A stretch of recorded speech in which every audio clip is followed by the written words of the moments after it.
Ya, kita akan cermati ada 4 emiten update pemirsa yang sudah redaksi siapkan. Begitu diantaranya pertama dari Gudang Garam yang membukukan laba bersih di sepanjang semester 1 2020 sekitar 3,82 triliun rupiah atau turun sekitar 10,72% secara tahunan atau year on year. Kemudian emiten update berikutnya terkait dengan anak usaha dari Kalbe Farma, Sanghyang Perkasa atau Kalbe Nutritionals yang dikabarkan akan IPO dengan target dana sekitar 500 juta dolar Amerika. Kabar investasi berikutnya ke Gojek ini yang belum memicu penguatan saham Telkom yang rencananya juga akan melakukan investasi. Adapun yang keempat, kita lihat dari Semen Batu Raja Tbk yang mendorong produk-produk non-semen untuk meningkatkan kinerja perseroan. Itu dia, ada 4 emiten update dan kita akan fokus ke salah satu diantaranya terkait dengan SMBR, pemirsa. Kita akan sampaikan informasinya sebagai berikut.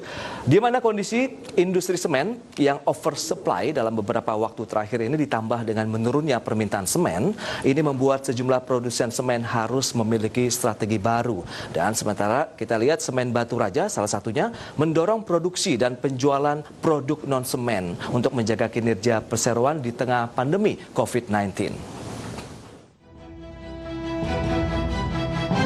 Emiten semen plat merah SMBR melakukan pembuatan produk-produk non-semen agar semen SMBR bisa mendapatkan added value dalam produk turunan seperti mortar dan clay. SMBR telah menyiapkan 2 unit produksi dengan kapasitas 1,5 ton dan 6 ton per hari di pabrik Panjang, Lampung untuk produksi mortar sekitar 3 miliar rupiah. Menurut Direktur Utama Semen Batu Raja Joby Trinanda Hachim, mortar dan white clay yang tadinya harus didatangkan dari tempat yang jauh, sekarang bisa dihadirkan di Sumatera dengan biaya pengiriman yang lebih murah dibandingkan dari Pulau Jawa. Adapun produk Batu Raja Mortar hadir dengan 5 varian, yaitu mortar Asian, pasangan bata ringan, perekat keramik, pasangan bata dan plesteran, serta acian putih. Emiten plat merah ini juga telah mengembangkan fasilitas produksi white clay agar dapat memenuhi target penjualan 50.000 ton tahun ini. Berbagai sumber, IDX Channel. Baik pemirsa, berikutnya akan kami sampaikan infografik terkait dengan pergerakan dari PT Semen Batu Raja Tbk secara fundamental. Kita akan cermati bersama bagaimana kondisinya. Kita lihat dari kinerja pada Senin kemarin, penutupan dari SMBR mengalami kenaikan 12,2%. Berada di level 595 dengan kinerja year to date-nya juga bergerak positif 35,2%. Adapun net profit di sepanjang semester 1 tahun ini sekitar 137,6 miliar rupiah dengan PE ratio sekitar 21 kali. Adapun market cap dari SMBR mencapai 5,9 triliun rupiah. Selengkapnya bisa Anda saksikan di layar televisi Anda dan kita akan langsung saja membahasnya bersama dengan Bapak Praska Putrantio. Ya, Pak Praska, kita akan fokus ke dalam salah satu emiten update tadi yang sudah disampaikan SMBR. Ini akan menggenjot produksi dari non-semennya. Bagaimana melihat strategi diversifikasi yang dilakukan oleh perseroan, Pak Praska? Ya, memang kalau kita lihat ini kan di tengah kondisi yang cukup menantang ini ya. Memang strategi diversifikasi ini menjadi salah satu yang diharapkan bisa membantu ya perbaikan kinerja emiten seperti itu.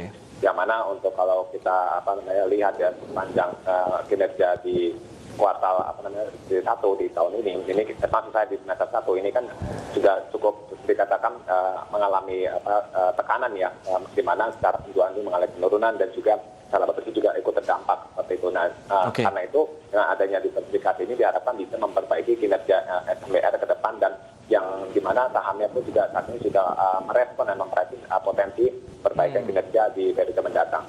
Baik, dengan kinerja kenaikan hingga 12,2% pada closing kemarin, kemudian year to date-nya masih positif 35%, Anda melihat bagaimana kinerja SMBR sebenarnya? Apakah ini bisa menjadi pilihan portofolio bagi investor maupun traders pada perdagangan hari ini?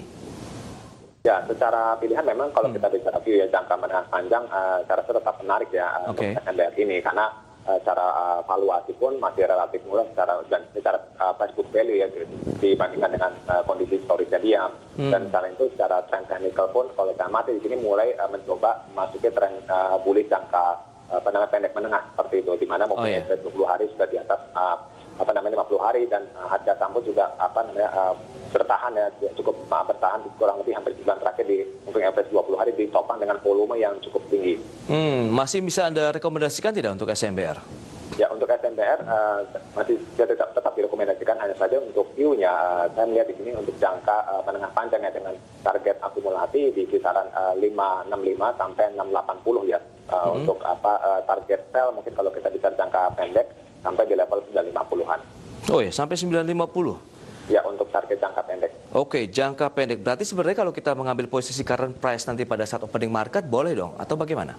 Ya, secara tren teknikal saya lihat masih menarik ya, karena di sini kan tren penembusannya juga didukung dengan volume yang cukup tinggi juga ya. Dan masih terdapat potensial upside secara tren kinerja tidak selama tahun terakhir itu terdapat peak di atas untuk resisten harga di level 1.200-an. Oke, itu dia menarik 950 untuk jangka pendek SMBR dengan posisi current price nanti pada saat opening market. Pemirsa, Anda bisa mengambil posisi beli, tapi pilihan investasi kembali kami serahkan kepada Anda. Pak Praska, kita akan jeda dulu. Di segmen berikutnya kita akan bahas terkait dengan informasi menarik di mana pemerintah ini, pemirsa, memprediksikan bahwa resesi ekonomi kemungkinan akan terjadi pada kuartal 3 nanti. Dan kami akan segera kembali saat lagi.